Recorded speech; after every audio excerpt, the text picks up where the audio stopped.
नमस्कार बंधुरा आबारो चले आसलाम और एक रेसिपि निये। এটা হচ্ছে থানকুনি পাতা। এটা দিয়ে একটা স্বাস্থ্যকর রান্না করব। এই থানকুনি পাতা পেটের জন্য খুবই ভালো, পেটের অনেক রকম সমস্যা ঠিক করে।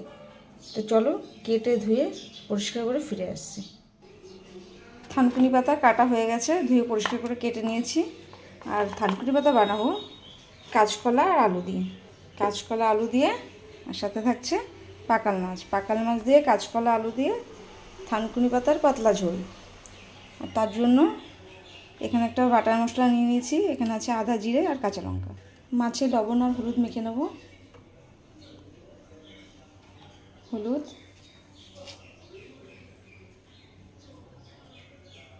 লবণ,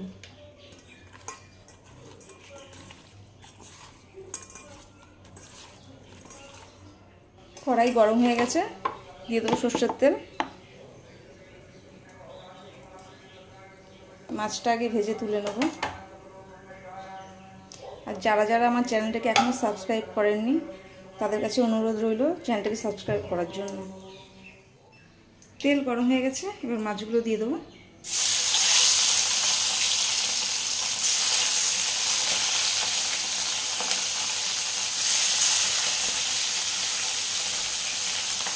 মাছগুলো হালকা করে ভেজে নেব। এই মাছ বেশি ভাজতে পারে শক্ত হয়ে যায়। মাছ ভাজা হয়ে গেছে, তুলে নেব।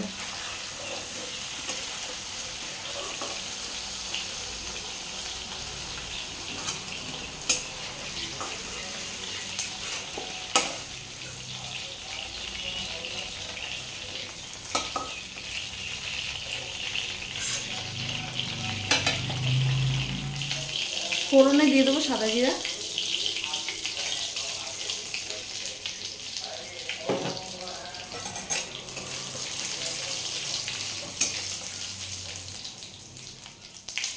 ফোড়নটা দিয়ে ফুটতে শুরু করেছে, তখন কাঁচকলা আর আলু দিয়ে দেবো।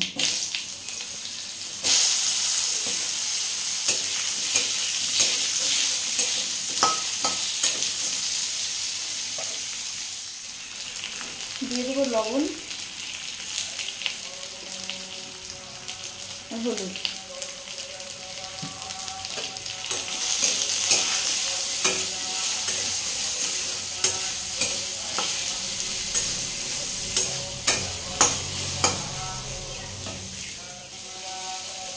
আদা জিরা আর কাঁচা লঙ্কা বাটাটা এখন দিয়ে দেবো।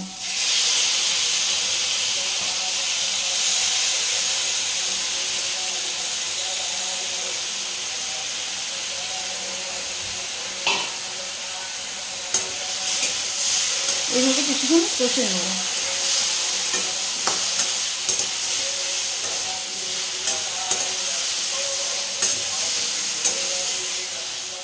মশলাটা কষানো হয়ে গেছে, এবার দিয়ে দেবো জল।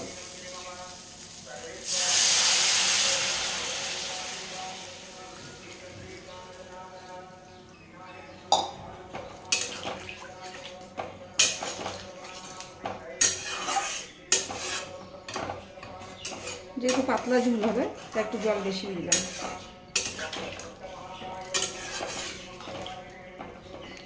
এবার এটাকে ভালো করে ফুটিয়ে নেব। ঝোল ফুটে গেছে, থানকুনি পাতাগুলো এখন দিয়ে দেবো।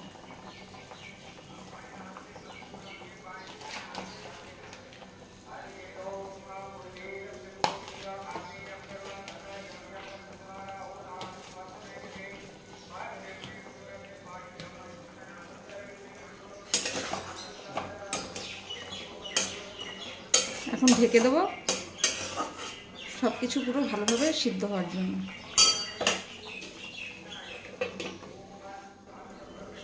মাছগুলোও একবারে দিয়ে দেবো।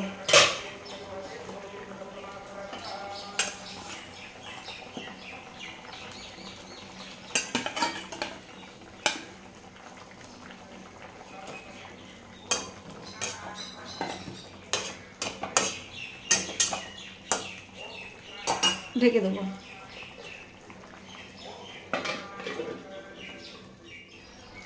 থানকুনি পাতার পাতলা ঝোল কাঁচকলা আলু দিয়ে পাকাল মাছ দিয়ে হয়ে গেছে, এবার নামিয়ে নেব।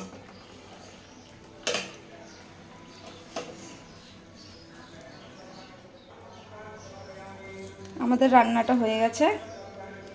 তো তোমাদের কার কার ভিডিওটি ভালো লাগলো, যদি ভালো লাগে লাইক কমেন্ট শেয়ার করে দিও। আর এইভাবে খুবই ভালো লাগে, হালকা পাতলা ঝোল থানকুনি পাতার, আর এটা খুবই স্বাস্থ্যকর একটা খাবার। ভিডিওটি দেখার জন্য ধন্যবাদ।